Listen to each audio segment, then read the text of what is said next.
ظاہر میں سے ہم سب روز مشاہدہ کرتے ہیں کہ اللہ تعالیٰ نے ہمارے لیے بے شمار نعمتیں پیدا کی ہیں، بہت سی نعمتیں. کچھ نعمتیں تو ہمیں ظاہر میں نظر آتی ہیں اور کچھ نعمتیں ہمیں نظر بھی نہیں آتی. کچھ نعمتوں کو ہم جانتے ہیں لیکن کچھ نعمتوں کو تو ہم جانتے بھی نہیں کہ ہم ان سے کس کس طرح فائدہ اٹھا رہے ہیں. اللہ سبحانہ و تعالیٰ نے ہمیں پیدا کیا، یہ زندگی عطا کی، رزق دیا اور طرح طرح کی نعمتیں دی، بلکہ جو کچھ بھی ہمارے پاس ہے وہ سب کا سب اللہ رب العزت ہی کا دیا ہوا ہے. وَمَا بِكُم مِّن نِّعْمَةٍ فَمِنَ اللَّهِ، تمہارے پاس جو بھی کوئی نعمت ہے وہ کہاں سے آئی ہے؟ اللہ سبحانہ و تعالیٰ کی طرف سے ہے. اس کے احسانات ہم سب پر اتنے زیادہ ہیں جنہیں شمار نہیں کیا جا سکتا. ہم ساری زندگی ان احسانات کو گنتے ہوئے گزار دیں تو احسانات کی لسٹ پوری نہ ہو سکے.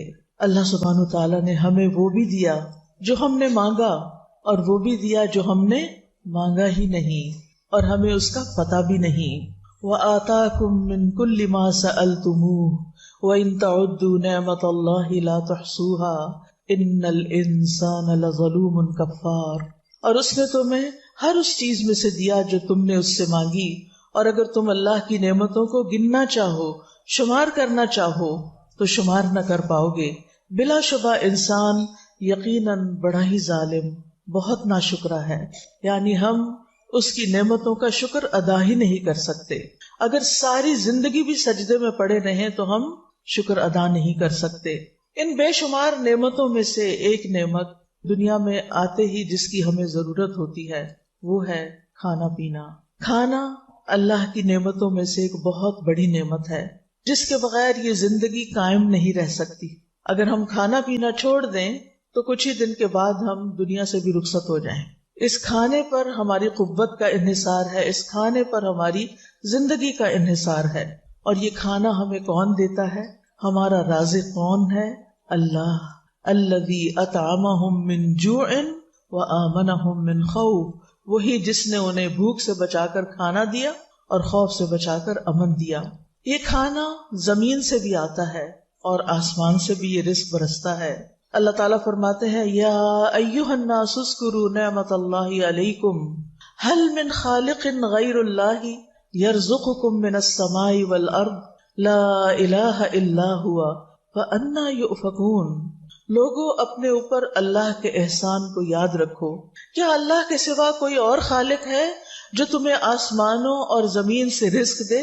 سوچئے، کیا کسی اور کے اختیار میں یہ ہے کہ تمہیں آسمانوں اور زمین سے رزق عطا کرے؟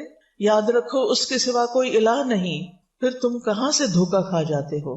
یعنی جب سارے احسان اسی کے ہیں، تمہاری روزی اس کے ہاتھ میں ہے، تو پھر عبادت بھی اسی کی کرو، شکر بھی اسی کا ادا کرو. سورۃ النحل میں اللہ تعالیٰ فرماتے ہیں فَكُلُوا مِمَّا رَزَقَكُمُ اللَّهُ حَلَالًا طَيِّبًا وَاشْكُرُوا نِعْمَتَ اللَّهِ إِن كُنتُمْ إِيَّاهُ تَعْبُدُونَ. بس اللہ نے جو تمہیں حلال اور پاکیزہ رزق عطا کیا ہے وہی کھاؤ، اگر تم واقعی اس کی بندگی کرنے والے ہو تو اللہ کی نعمت کا شکر ادا کرو. اس سے یہ پتہ چلتا ہے کہ شکر کے بغیر عبادت مکمل نہیں ہوتی. شکر کرنا عبادت ہے. شکر کرنے والے سے اللہ راضی ہوتا ہے. شکر کرنے والے کی نعمتوں میں اضافہ ہوتا ہے. شکر کرنے والے کی نعمتیں باقی رہتی ہیں اور ناشکرا انسان دکھوں اور غموں اور پریشانیوں میں ڈوبا رہتا ہے اور جو اس کے پاس ہوتا ہے اس کو بھی انجوائے نہیں کر سکتا. لہذا جو بھی اللہ نے دیا ہے اس پر ہمیں شکر ادا کرنا ہے. اور پھر آپ دیکھیے کہ جو کچھ ہم کھاتے اور پیتے ہیں اس کو صرف کھا ہی نہ لیا کریں بلکہ ان چیزوں پر غور بھی کیا کریں کہ یہ کیسے پیدا ہوئی، یہ کیسے بنی، یہ کس نے بنائی، یہ کس نے بھیجی، اور یہ میرے لیے. جب میں ابھی پیدا بھی نہیں ہوئی تھی، جب ابھی یہ زمین آسمان بھی نہیں بنے تھے، اس وقت میری تقدیر میں یہ لکھا گیا تھا کہ میں اس جگہ بیٹھ کر یہ کھانا کھاؤں گی اور یہ پانی پیوں گی. اللہ نے اس وقت سے پلاننگ کی ہوئی ہے، تدبیر کی ہوئی ہے. اللہ ہمارا رب ہے، اور رب کون ہوتا ہے؟ خالق، مالک اور مدبر. جس نے پیدا کیا، جو ہمارا مالک ہے اور جس نے ہمارے لیے تدبیر کی کہ میرا بندہ کہاں پیدا ہوگا، کیا کھائے گا، کتنے سال جیے گا، اس کو کس کس چیز کی ضرورت ہے، اور اس نے وہ سب کچھ مہیا کیا، اور پھر ہمیں کہا کہ کوشش کر کے اسے حاصل کر لو۔ اللہ نے وہ تمہارے لیے پیدا کیا ہوا ہے، تمہیں پیدا کیا تو تمہارا رزق بھی پیدا کیا ہوا ہے، اب تم پر ہے کہ تم کتنی کوشش کرتے ہو۔ اللہ تعالیٰ کھانے پینے کی چیزوں پر غور کرنے کے لیے حکم دیتے ہیں سورۃ عبسہ میں، فَلْيَنظُرِ الْإِنسَانُ إِلَىٰ طَعَامِهِ أَنَّا صَبَبْنَا الْمَاءَ صَبًّا ثُمَّ شَقَقْنَا الْأَرْضَ شَقًّا فَأَنبَتْنَا فِيهَا حَبًّا وَعِنَبًا وَقَضْبًا وَزَيْتُونًا وَنَخْلًا وَحَدَائِقَ غُلْبًا وَفَاكِهَةً وَأَبًّا مَتَاعًا لَكُمْ وَلِأَنْعَامِكُمْ۔ تو اللہ سبحانہ وتعالیٰ کیا فرماتے ہیں کہ انسان کو چاہیے کہ وہ اپنے کھانے کی طرف دیکھے۔ ہم ہی نے اوپر سے پانی برسایا، پھر عجیب طرح سے زمین کو پھاڑا تو اس میں سے ہم نے اناج اگایا، اور انگور اور ترکاریاں اور زیتون اور کھجور اور گھنے باغات اور پھل اور چارہ، یہ سب کچھ تمہارے اور تمہارے مویشیوں کے لیے زندگی کا سامان ہے۔ یہ سب کچھ اللہ نے کیوں بنایا ہے؟ تاکہ تمہاری زندگی باقی رہے اور تمہارے جانوروں کی بھی زندگی، کیونکہ کچھ خوراک تو ہم براہ راست زمین سے حاصل کر لیتے ہیں، لیکن کچھ خوراک زمین کی ہمارے جانور کھاتے ہیں، پھر ہم ان کا دودھ پیتے ہیں، ان کا گوشت کھاتے ہیں، ان کے انڈے کھاتے ہیں، یعنی انڈائریکٹلی وہ خوراک ہمارے پاس آ جاتی۔ وہ جو کچھ کھاتے ہیں، آپ سوچئے گائے بھینس جو کچھ کھاتی ہے، اس میں سے اس کو اپنے جینے کے لیے تو تھوڑا ہی چاہیے ہوتا ہے، باقی وہ کس کو دیتی ہے؟ ہمیں دیتی ہے۔ کتنا ہمیں اللہ کا شکر ادا کرنا چاہیے کہ جس نے ہماری گائے بنائی، اور وہ گائے چارہ کھاتی ہے ہماری خاطر، اور پھر ہمیں دودھ پلاتی ہے۔ یہ اللہ تعالیٰ کا کتنا بڑا احسان ہے۔ دودھ اگر زمین سے نکلتا تو اس کو صاف کرنا کتنا مشکل ہوتا، اور اگر بارش کی شکل میں آسمان سے برستا تو ہمارے گھر بار سب پہ دودھ برس رہا ہوتا۔ تو اللہ سبحانہ تعالیٰ نے ہمارے لیے کتنے بہترین انتظام کیے۔ پھر آپ دیکھیے زمین کی طرف کہ اس پر طرح طرح کے درخت اگے ہوئے ہیں۔ وَهُوَ الَّذِي أَنشَأَ جَنَّاتٍ مَّعْرُوشَاتٍ وَغَيْرَ مَعْرُوشَاتٍ وَالنَّخْلَ وَالزَّرْعَ مُخْتَلِفًا أُكُلُهُ وَالزَّيْتُونَ وَالرُّمَّانَ مُتَشَابِهًا وَغَيْرَ مُتَشَابِهٍ كُلُوا مِن ثَمَرِهِ إِذَا أَثْمَرَ وَآتُوا حَقَّهُ يَوْمَ حَصَادِهِ وَلَا تُسْرِفُوا إِنَّهُ لَا يُحِبُّ الْمُسْرِفِينَ۔ وہی تو ہے جس نے دونوں طرح کے باغات پیدا کیے، ایک وہ جن کی بیلیں چھپروں پہ چڑھائی جاتی ہیں، وہ بھی کس کے لیے ہیں؟ کس کے لیے ہیں؟ ہمارے لیے۔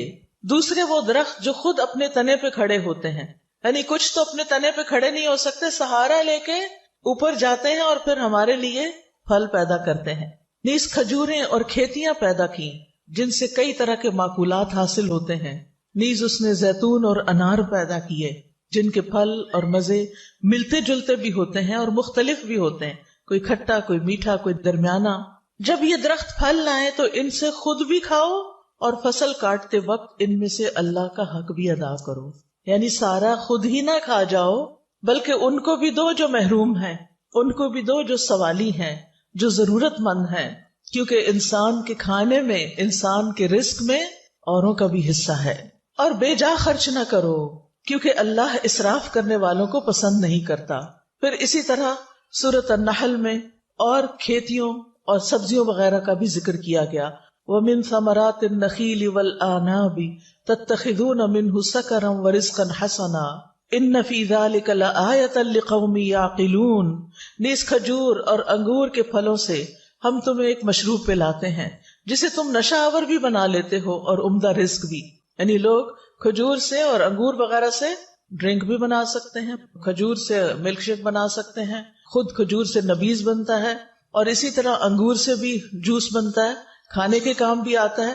لیکن بہت سے لوگ اللہ کی اس نعمت کو صحیح طرح استعمال کرنے کی بجائے اس سے شراب بنا کے پیتے ہیں، وہ فطرت سے ہٹے ہوئے ہیں، وہ اپنے آپ کو نقصان دیتے ہیں، نشہ آور چیز بنا لیتے ہیں، اور نشہ ہمارے دین میں حرام ہے۔ سب کو پتا ہے؟ کس کس کو پتا ہے کہ نشہ حرام ہے؟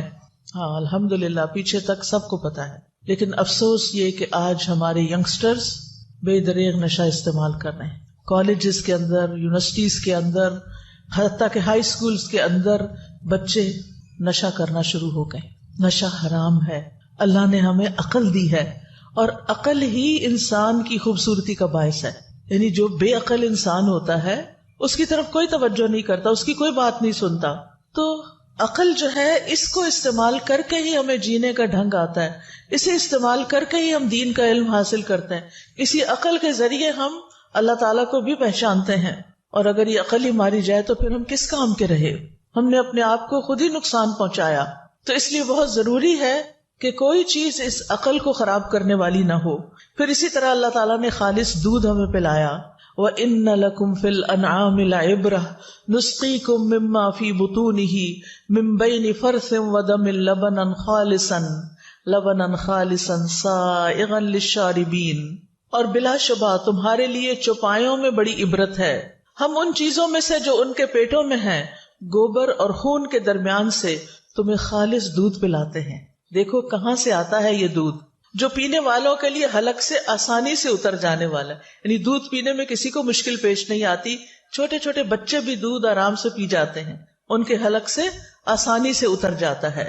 یہاں پر اللہ تعالیٰ لبن کے ساتھ ایک لفظ استعمال فرما رہے ہیں، لبناً خالصاً. لیکن انسان نے اپنے اوپر کیا ظلم کیا؟ پانی ملا دیا، اور بعض اوقات کچھ اور چیزیں بھی ملا دی، کچھ اور پاؤڈر بھی ملا دیے ان کو گاڑھا کر کے بیچنے کے لیے دھوکہ دے کر. کیا ایسی آمدنی حلال ہوگی؟ نہیں. اس لیے آپ کے گھر میں آپ کے بھائیوں، آپ کے والد اگر کوئی بھی دودھ سے متعلق کام کرتا ہے تو اس کو ضرور یہ بات بتائیے کہ ملاوٹ کرنا، دھوکہ دینا اللہ تعالیٰ کے حکم کی نافرمانی ہے. اور اس طریقے سے اگر ہم پیسے کماتے ہیں تو وہ حرام ہے. اور جب حرام مال انسان کے کھانے میں شامل ہو جاتا ہے تو انسان کی نماز قبول نہیں ہوتی، انسان کی عبادت قبول نہیں ہوتی، انسان طرح طرح کی مصیبتوں کا شکار ہو جاتا ہے. حرام خیر نہیں لاتا، حرام خیر نہیں لاتا.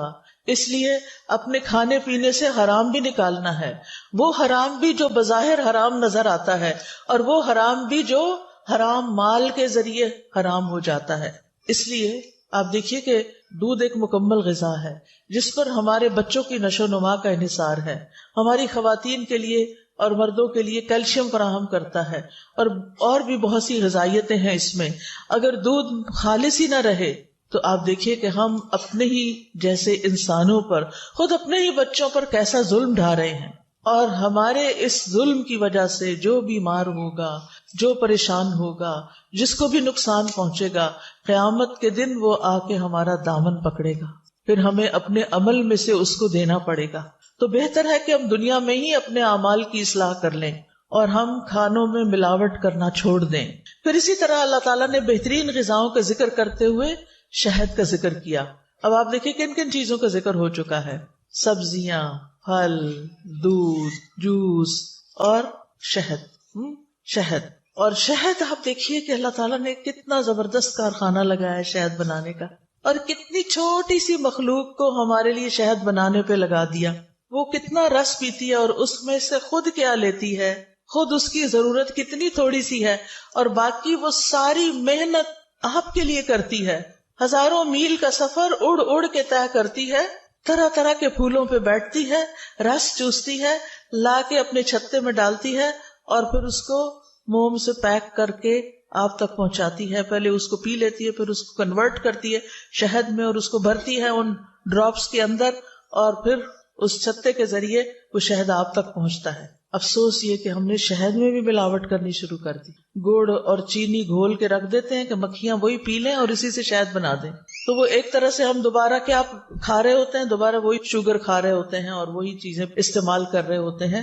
یہ بھی درست نہیں. اگر آپ واقعی چاہتے ہیں کہ لوگوں کو صحیح شہد پہنچائیں تو پھر اس کے لیے ضروری ہے کہ مکھیوں کو ایک نیچرل انوائرنمنٹ فراہم کریں. ایسے باغوں میں، ایسی جگہوں پر جہاں پر پھول ہوں، پھل ہوں، وہاں پر چھتے لگائیں تاکہ نیچرل جو ہنی ہے وہ دستیاب ہو لوگوں کو، اور اس کے سارے فائدے جو بتائے گئے ہیں. شہد میں صرف غذا نہیں بلکہ شفا بھی ہے. کیا ہے؟ شفا بھی ہے. اور یہ ہمیں کون بتا رہا ہے کہ اس میں شفا ہے؟ اللہ سبحانہ و تعالی. لہٰذا ہمیں اس بات پر پورا یقین ہونا چاہیے. تو جو شہد خالص ہوگا، جو شہد اچھا ہوگا، اس میں انشاءاللہ ضرور شفا ہوگی. اور انسان کے اندر مختلف بیماریوں کی وجہ سے جو بیکٹیریاز وغیرہ رہ جاتے ہیں ان کو بعض اوقات اینٹی بایوٹک سے بھی نہیں صحیح کیا جا سکتا. شہد کے اندر اللہ نے ایسی صلاحیت رکھی ہے کہ وہ جسم کے اندر کے ایسے سارے فاسد مادوں کو نکال دیتا ہے. اس لیے اپنی زندگی میں یہ جن جن چیزوں کا ذکر آ رہا ہے نا، جتنا جتنا اللہ تعالیٰ توفیق دے، جیسے کچی سبزیاں ہیں، پھل ہیں، اور اس کے علاوہ دودھ ہے اور پھر شہد ہے، ان چیزوں کو اپنی غذا میں شامل کریں. یہ نہیں کہ ساری اکٹھی کر کے ایک ہی دفعہ کھا لینی ہے، یعنی مختلف اوقات میں. کیونکہ اب ہم اصل غذاؤں کو چھوڑ کر کس طرف جا رہے ہیں؟ جنک کی طرف، فاسٹ فوڈ کی طرف. اور اس میں بعض اوقات ایسے کیمیکلز ہوتے ہیں کہ جو صحت کے لیے انتہائی نقصان دہ ہوتے ہیں، اور ان سے ایسی ایسی بیماریاں جنم لیتی ہیں جو مہلک ہوتی. مہلک کا مطلب ہلاک کرنے والی ہوتی ہیں.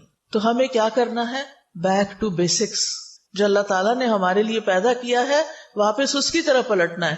بہت سی بچیوں کو دیکھا گیا ہے ہمیں دودھ سے اسمیل آتی.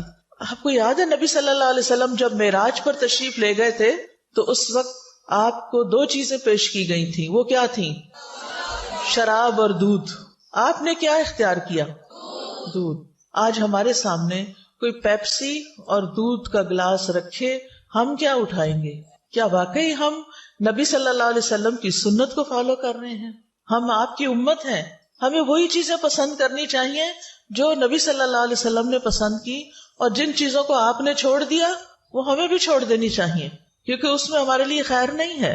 پھر اسی طرح اللہ تعالیٰ نے ہمارے لیے خشکی پر بھی جانور پیدا کیے جن سے ہم گوشت حاصل کرتے ہیں، اور سمندر کے اندر بھی مچھلیاں. لیکن افسوس یہ کہ اب جس طریقے سے مچھلیوں کو پالا جا رہا ہے اور جس طرح کی غذا انہیں دی جا رہی ہے، یا سمندر کے اندر بھی جس طرح کی پولوشن انسان نے پھیلا دی ہے، اس کی وجہ سے مچھلیاں بھی بیمار ہو گئی ہیں اور سمندری جانور تکلیف کا شکار ہیں اور مر رہے ہیں. تو یہ انسان نے سمندر میں بھی ظہر الفساد فی البر والبحر، خشکی میں بھی فساد پھیلا دیا اور سمندر میں بھی پھیلا دیا. بہرحال مچھلی کھانے کے اپنے فوائد ہیں. یہ فوائد تو آپ گوگل کر کے بھی معلوم کر سکتے ہیں، لیکن چونکہ آپ خواتین ہیں، مینیو گھر کا آپ نے بنانا ہوتا ہے، پکانا آپ نے ہوتا ہے، سرو آپ نے کرنا ہوتا ہے، بچے آپ نے پالنے ہیں، انہیں آپ نے کھلانا ہے. اللہ کے واسطے بچوں کو فیڈر میں چائے بھر کے نہ دیں، ان کو صبح سویرے پیپسی نہ پلائیں، ان کو بہلانے کے لیے کینڈیز اور چاکلیٹس دے کے نہ خوش کر دیں. پچھلے کئی دنوں سے میں چونکہ علم ٹور پر ہوں، مختلف جگہوں پر جا رہی ہوں، مختلف لوگوں سے ملنے کا اتفاق ہو رہا ہے. اب ایک خاتون آئی، ان کے ساتھ چھوٹی سی بچی تھی. الحمدللہ کھانے کو بہت کچھ تھا، جو کچھ بھی اس بچی کے سامنے رکھا گیا اس نے نہیں کھایا. باقی بچے کھانا وانا کھا رہے تھے، وہ بچی نے کھانا نہیں کھایا.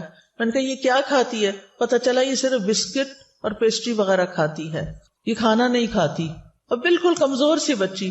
دیکھ کے مجھے اتنا رحم آیا کہ جب یہ بڑی ہوگی تو یہ کس طرح بچے پیدا کرے گی، کس طرح ان کو پالے گی، کس طرح سنبھالے گی، کیا بنے گا اس کا. کیونکہ ہمارے جسم کو ان ساری چیزوں کی ضرورت ہے جو اللہ نے ہمارے لیے پیدا کی ہیں. ان کو ہمارے لیے اللہ نے پیدا کیا، لہٰذا ان کو استعمال کرنے میں اس کا شکر ادا کرنا ہے. یہ بھی شکر ادا کرنے کا ایک ذریعہ ہے کہ ہم ان نعمتوں کو استعمال کریں اور صحیح طور پر استعمال کریں. بہت سی بچیاں فش بھی نہیں کھاتی. کیا ہے؟ اسمیل آتی ہے. اگر ایسا ہی مسئلہ ہے، اسمیل آتی ہے، تو آپ مچھلی کو پکانے کا وہ طریقہ سیکھیں جس سے مچھلی کی اسمیل چلی جائے. ہماری والدہ اس میں کچھ چیزیں لگا کے رکھ دیا کرتی تھی اوور نائٹ. کبھی اس کے اندر لسی، اور لسی میں پتہ نہیں کیا ڈالتی تھی کہ جس سے وہ ڈوبی رہتی تھی اور ساری اس کی اسمیل چلی جاتی تھی، اور پھر بہت عمدہ طریقے سے مچھلی بنتی تھی جس میں کوئی اسمیل نہیں آتی تھی. آج کل تو کچھ مشکل نہیں، جو چیز آپ کے گھر سے نہیں سکھائی گئی وہ آپ یوٹیوب سے سیکھ لیں. مچھلی پکانے کے 1000 طریقے آپ کو وہاں سے مل جائیں گے، اور بغیر اسمیل کے مچھلی پکانے کے بھی مل جائیں گے. لیکن اگر آپ ہی نہیں کھائیں گی تو پھر مجھے ڈر ہے کہ آپ گھر والوں کے لیے بھی نہیں پکائیں گی، اور جب گھر والے بھی نہیں کھائیں گے تو ان کی صحت پر بھی اثر پڑے گا. لہٰذا ساری بچیوں کو، ساری خواتین کو صحیح طور پر کھانے کا انتخاب، مینیو بنانے کا طریقہ، اس کو صحیح طور پر پکانے کا طریقہ آنا چاہیے. بچوں کو صرف چپس دے کے اسکول نہ بھیجیں، ان کے لنچ باکس میں گاجر کاٹ کے ڈالیں، ان کے لنچ باکس میں تھوڑے سے انگور ڈال دیں، 1-2 کھجور ڈال دیں، ان کو نیچرل چیزوں کے لنچ باکس دیں. ہم کیا کرتے ہیں، بازار سے بریڈ منگا لیتے ہیں جو میدے کی بنی ہوئی ہوتی ہے، اور اس کے اندر کیا لگا دیتے ہیں، جیم جو چینی سے بھرا ہوا ہوتا ہے، اور پھر ہم ان کو پکڑا دیتے ہیں یہ ہے تمہارا لنچ. وہ بچہ جو دن بھر محنت کر رہا ہے، سر کھپا رہا ہے، بول بول کے ہلکان ہو رہا ہے.